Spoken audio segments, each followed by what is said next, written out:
It's taken me a few nights just to sit down and write this. I've been pretending it didn't happen, like if I stopped thinking about it, it might lose whatever power it had over me. But that's not how it works. Some things follow you even when you try to forget. That night, I was watching my niece and nephews while the adults were out. I'm 24, but everyone still treats me like the kid uncle, the one who knows how to fix Wi-Fi and plays too many games. My niece is 9, and her older brothers are 12 and 13, loud, clever, and endlessly obsessed with their mobile games. We'd all been at a family friend's birthday earlier that evening. The house was packed, humid with bodies and noise, and my niece had started to get overwhelmed, rubbing her arms, covering her ears, asking if we could go home. Her brothers, sensing an opportunity to ditch the party early, jumped at the chance to leave with us. So my sister drove the 4 of us back to their house, dropped us off, and headed back to the party. It was only a few minutes away. I remember the quiet when she pulled away. After the buzz of the party, the silence of the house felt thick, like it had been waiting for something. We went upstairs to the boys' room and flopped on their bed, phones out, games launching, MLBB, Genshin, Roblox, the usual rotation.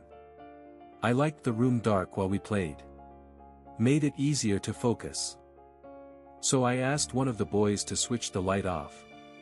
Outside their room, the hallway stretched into a shadowed cross-section of closed doors and one staircase spilling light from below. The only illumination came from the stairwell. It painted the edge of the hallway with a dull glow that didn't quite reach the doorway. Everything beyond that glimmer was soft and black. The door was cracked open. Just slightly. The first knock came maybe 15 minutes in. Not on the door itself, but on the wall. Hollow, sharp. Like knuckles. The sound cut through our laughter and scattered it into silence. We all paused. One of the boys muttered something about a ghost, trying to laugh, but it was the kind of laugh you force out when your skin starts to tighten with that strange, irrational fear you get when your brain can't place a sound. I told them it was probably the pipes, something with the bathroom next door. I didn't believe it, not even as I said it. And I think they knew I didn't. Then it happened again. Louder this time. More deliberate. Closer. None of us said anything. Even the boys had stopped pretending to be amused. My niece, who had been quiet the entire time, suddenly sat up straighter in my lap. Her fingers curled into my sleeve. She was staring toward the door, toward the crack where the hallway could just barely be seen. And then she whispered. "There's a head." That's all. Just those 3 words. But it wasn't what she said, it was the way she said it. Like she was seeing something that shouldn't exist. Her voice didn't shake, but her face did. It was the kind of fear you don't learn from stories or cartoons. It was raw. Ancient. She started crying, not loud, not dramatic, just shaking against my chest like she was trying to disappear. I've never felt so helpless. I wrapped my arms around her and pulled the blanket over all of us, like that thin layer of fabric might protect us from whatever was in that hallway. I started calling my sister. My hands were trembling so badly I could barely type in her number. When she picked up, I didn't even try to sound calm. I told her that something was wrong. That her daughter saw something in the doorway. A head. That she needed to come home. Now. She didn't argue. She just said okay, and I heard the urgency in her voice as she hung up. Less than 10 minutes later, I heard the door downstairs, beeping as the code was entered, footsteps rushing in. I've never felt relief hit me that hard. They believed me. I think they had to. The way my niece clung to me like she was drowning, the way the boys wouldn't stop glancing toward the door, it was enough. My dad and brother-in-law searched the house while I tried to explain what happened. I barely made sense. I was still shaking. They didn't find anything. No sign of anyone. No sign of a break-in. Nothing. But I know what I heard. And I know what she saw. Because the door was open. And if it wasn't a ghost, then something else was standing just beyond the light, watching us through the crack. Something real enough to be seen by a child. Or worse, something that wanted to be seen. After that night, things didn't return to normal. Not really. Sure, no one said anything directly, we all went through the motions the next morning, like you do after a nightmare you can't quite shake, but under the surface, something had shifted. It was like the house had kept some part of that moment for itself, and we were just trying to live around it. My niece refused to sleep in her usual room. She clung to her mom the whole night, eyes darting toward corners like she was still trying to see something hidden. My nephews kept bringing it up in half-jokes, remember the head? But their voices always got quieter by the end of the sentence. As for me, I couldn't stop listening. Every creak, every shift in the floorboards, made my muscles tense. I kept walking past that hallway again and again, expecting something. I even caught myself staring into the crack of that same bedroom door, half hoping to see nothing, half afraid I might. Then, 2 nights later, it started again. Everyone was asleep. I'd stayed up late, scrolling in the kitchen with the lights off, trying to distract myself with videos and memes. It was just after 1 a.m. when I heard it, 3 sharp knocks. This time from the ceiling. I froze. It wasn't footsteps. It wasn't a creak. It was a rhythm. Too slow for a heartbeat, too deliberate to be the house settling. 3 perfectly spaced knocks above my head. The 2nd floor. At first, I told myself it was just one of the kids. Maybe someone got up to use the bathroom and dropped something. But I didn't hear any footsteps. No doors. Just those 3 knocks, and then silence. I stood there for a long time, not breathing. Listening. When I finally moved, it was to go to the foot of the stairs, where I stood staring up at the dark. The stairwell light was off. I didn't want to turn it on. I didn't want to see anything. Then came another knock. This time from the far end of the hallway. Same rhythm. 3 knocks. Then nothing. Something was moving. Not pacing. Not walking. Just existing in separate places, separated by too little time for anyone to walk between them. Unless they weren't walking. I backed away from the stairs. I didn't go up. I didn't call out. I just stood there with this cold weight in my chest and my mouth dry, watching the dark above me like it might lean down and answer. Eventually, I went back to the couch and waited for the sun. Not because I felt safe there, but because there was nowhere else to go. The next day, I didn't tell anyone. I didn't want to scare them. But I did check the hallway. I walked from end to end. I checked every wall. Every spot. Everything looked normal. Except one thing. There were faint smudges on the wall next to the boys' room. Greasy, round impressions, like fingerprints, but too far apart. And too high up. I measured one with my hand. The span between the marks was wider than my entire hand. Each print was oily, dark. Like something had leaned in too close.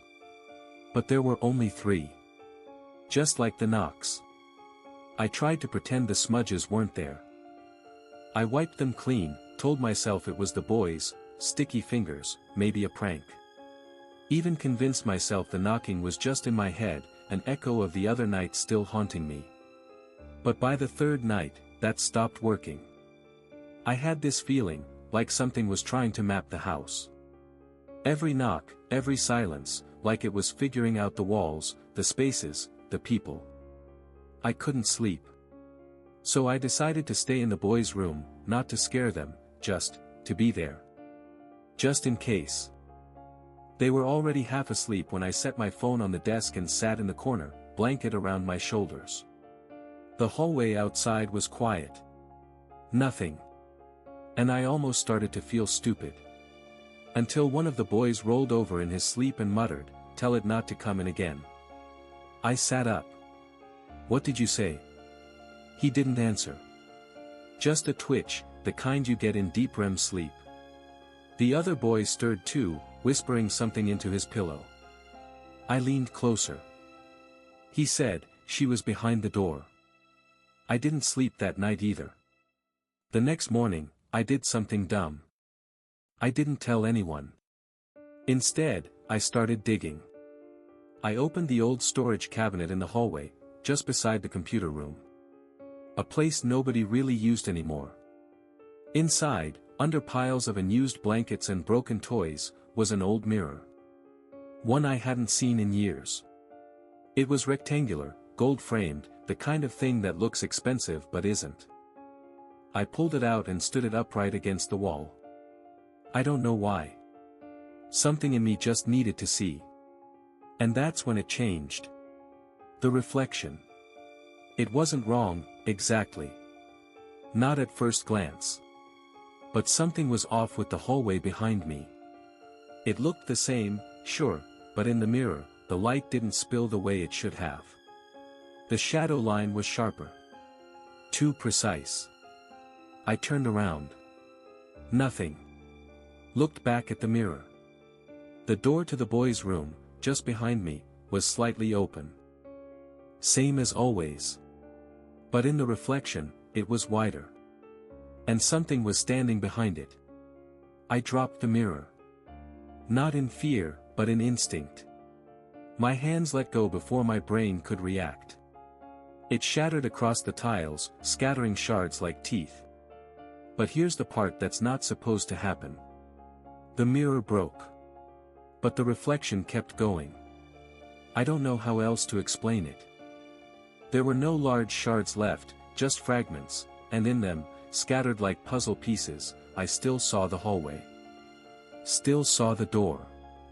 And still saw that figure, blurred, but there. Watching me.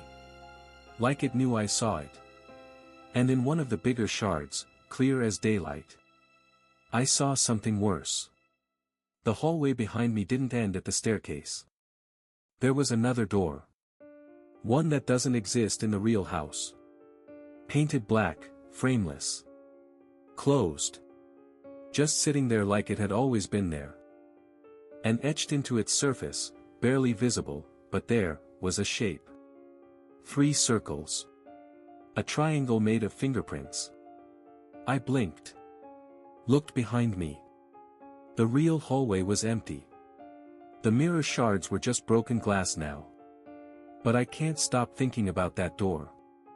Because if it wasn't real, why did I dream about it last night? And why, in the dream, did it open? I woke up gasping. Not the kind of gasp you give after a nightmare, this was different. It felt like something stopped me from breathing in my sleep. Like I'd forgotten how. My chest was locked, heart pounding in my ears, and for a few seconds I couldn't even remember where I was. Until I saw it. Just a shape at first. Across the room, in the dark, next to the desk. A rectangle darker than the rest of the shadows. Still. Perfect. And even though I could barely make it out, I knew what it was. The black door. I didn't move. Not even to blink. It wasn't there the night before. It couldn't be. It was just a dream, right? Something from the mirror, some trick of the brain. But I could hear it. I swear to God, I could hear it. Not creaking. Not knocking. Not even breathing in the normal sense. It was this low, rhythmic exhale, like a draft through lungs that were too big. Like the door itself was slowly inhaling and exhaling the room. I blinked. And it was gone. Just like that. I sat there for what felt like an hour. No sound. No movement. Nothing to prove it had ever been there. I even turned the lights on, searched the room, checked the hallway. Everything was exactly where it should be. But something had changed. The air felt used. Like it had already been breathed in by something else. I didn't tell anyone that day. I wanted to. I kept looking at my sister, thinking just say it, just tell her what's happening. But how do you explain a door that shows up in your room at night and disappears before morning? You don't. You try to survive it. That night, I did something stupid. I set up my phone across the room, aimed toward the space where I'd seen the door. I kept the boys with me again, just in case. They were too tired to notice anything. Kids adapt fast. Around 3:14 a.m. I woke up. No sound. Just that same suffocating pressure in the room. The boys were asleep, completely still. My phone screen was still glowing faintly from across the room, camera app open, red light blinking. And then I heard it. Not a knock this time. A voice. From the hallway. It said my name. Once. Soft. But not whispering. More like someone remembering it. Like tasting it. I didn't move. I couldn't. Every nerve in my body locked. Then the light on my phone went out. Not the screen. The entire thing. Just dead.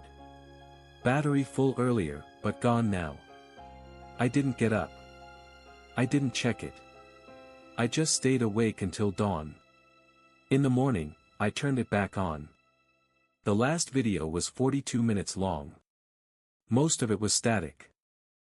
Then, about 20 minutes in, the video glitch stutters, just for a second.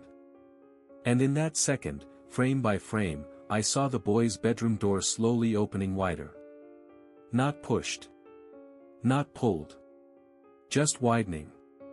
Like it wanted us to know it could. And then, less than half a second, a frame of something stepping through. I can't describe it. Not really. It looked like it was folding itself into the room, like it didn't fit properly in our shape of space. Like something painted in wet ash and unspoken rules. Its head wasn't a head. More like a cluster. A knot of skin and shape where a face might have been. And above it, floating, were three soft glowing orbs, like watching eyes that hadn't chosen which way to look yet. And behind it, just barely visible at the edge of the frame, was the black door again. Open. Waiting. I didn't show anyone the video. Not because I didn't want to, but because I couldn't. The file was gone by noon. Just, gone. Not corrupted.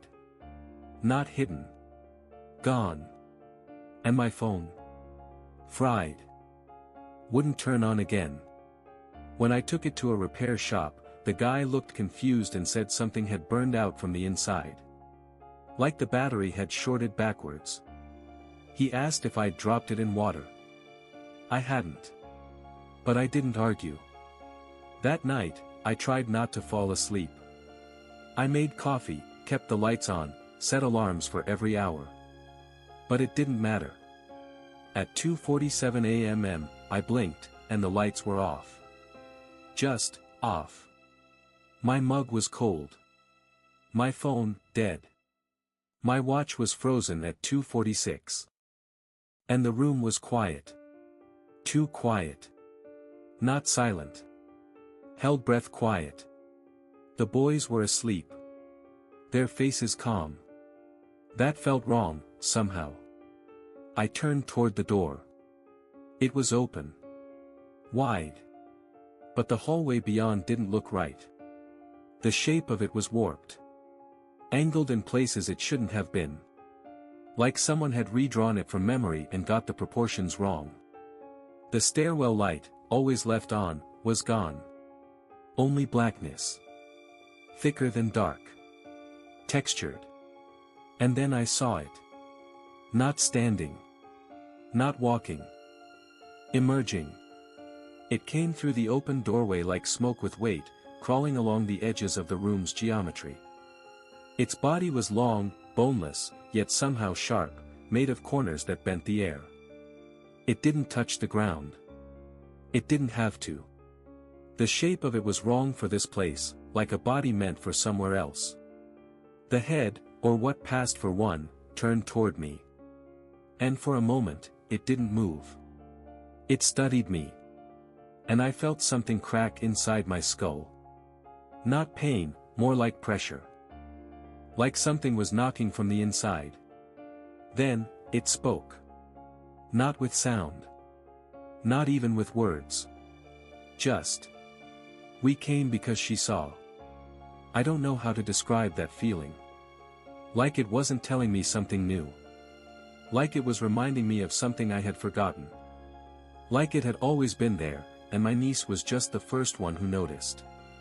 We came because she saw. Then it looked toward the boys. And that's when I moved. I stood up too fast, knocked over the chair, grabbed the lamp and flicked it on. Nothing. The room was normal. Door closed. Boys still asleep. My hands shaking like I'd just outrun something enormous. But when I turned to the corner of the room, the place where the wall meets the ceiling, I saw it. 3 small black circles. Burned into the paint. And right beneath them, carved into the plaster with something not metal, was a single word. Open. I thought it was over. After that night, I refused to stay there. Packed a bag, told my sister I had stuff to deal with, lied, basically. I needed space. Air. Whatever it wasn't just haunting the house anymore, it was pressing against me, like I'd been marked just for seeing it. But leaving didn't help. Because it came with me. The first clue. The sound. That same pattern of 3 knocks, only now it wasn't from a wall or a hallway. It came from mirrors. From the back of closets. Once, I swear, from the inside of my own pillow while I was half asleep on the couch. Then the dream started again. Always the same, the hallway stretching longer than it should. A black door at the end. And a voice, sometimes mine, sometimes someone else's, whispering over and over. You were never supposed to close it. But I hadn't closed anything. Had I? Last night. I gave in. I drove back to the house. Everyone was asleep. I didn't wake them. Just crept up the stairs with a flashlight and stood at the hallway's center, right where it all began. And I waited. It didn't take long. The air changed. The light from my phone dimmed, though the battery was full. And slowly, almost shyly, a shape began to stretch from the wall in front of me. Like something pushing through fabric, gently, patiently. It wasn't there. Then it was. The black door. Same size. Same impossible smoothness. And this time, I didn't look away. I stepped toward it. As I reached for the surface, something gave. There was no handle. Just a cold surface. But my hand passed through it like it wasn't solid anymore. Like the door was already open, just waiting for me to realize it. I don't remember the exact moment I crossed through. I didn't walk inside. I was just suddenly there. The space on the other side wasn't a room. It wasn't a place. It was like standing inside a thought that wasn't mine. Dark, but not in color. More like the absence of everything. Except in the far distance, I could see reflections. Thousands of them. Hung in midair like glass panes floating in a void. And each one showed a version of the hallway. Some with lights on. Some with people sleeping. Some with blood smeared on the walls. Some with me standing at the door, staring back at myself. And then one of them blinked. Not the reflection. The glass itself. Like the thing behind it had realized I was watching. Then another blinked. And another. And slowly, so slowly, one of the figures on the other side raised its hand and pointed directly at me. It wasn't my reflection. It was something wearing my shape. And I understood, without words, without sound, what this place was. This is where they come through. Not ghosts. Not demons. Reflections that learned how to step out of mirrors. And I had just stepped into their hallway. I don't know how long I was there. Time didn't feel real in that place. The floating hallways, the reflections, the silence that pulsed like a vein beneath your feet, it was like being inside a thought that hadn't decided what to think yet. Like reality was watching me choose something. And that thing wearing my face. It didn't blink again. It didn't move. It just waited. Its head tilted slightly, almost curious. Like it was asking a question I couldn't hear, but was expected to answer. I looked down. Beneath me, there was no floor. Just more reflections, stretching down forever, each one a variation of the bedroom, the hallway, the house. All similar. All wrong in different ways. In one, I saw my niece asleep on the floor, alone. In another, the boys were gone and the walls were pulsing like lungs. And in one, the black door was open wider than ever, and something was crawling out. I wanted to leave. I needed to. But the reflection with my face stepped forward. And I felt it, like pressure against my chest, like a presence pressing back through the doorway, through me, back into the real house. And then I understood the worst part. It wasn't trying to keep me there. It was trying to trade places. My body jolted, like being yanked backward through a drain, and I was back in the hallway. Face down on the floor. Cold sweat. The door was gone. The house was quiet. But the hallway felt off. Too quiet. I checked the boys. Asleep. I checked my niece. Breathing. I checked the mirror. And that's when I knew. The smudges on the glass weren't where I'd left them. They were lower now. Smaller. Like made by different hands. And in the reflection, just for a flicker, I saw a second version of me. Standing just behind my shoulder. He smiled. Not with joy. Not with recognition. With relief. Like he had finally made it through. I turned. No one was there. But when I looked back at the mirror, the reflection was right again. Just me. Except my eyes didn't look the same. They didn't feel like mine. And even now, as I write this, there are moments where I catch myself doing things I don't remember starting. Words I don't remember saying. I'll walk into a room and forget why, only to feel like something else remembered for me. I keep seeing things in the edges of mirrors. 3 faint circles. Sometimes on the glass. Sometimes behind my eyes when I close them. The door hasn't reappeared. But I know it's still open. And I don't think I'm the one who closed it.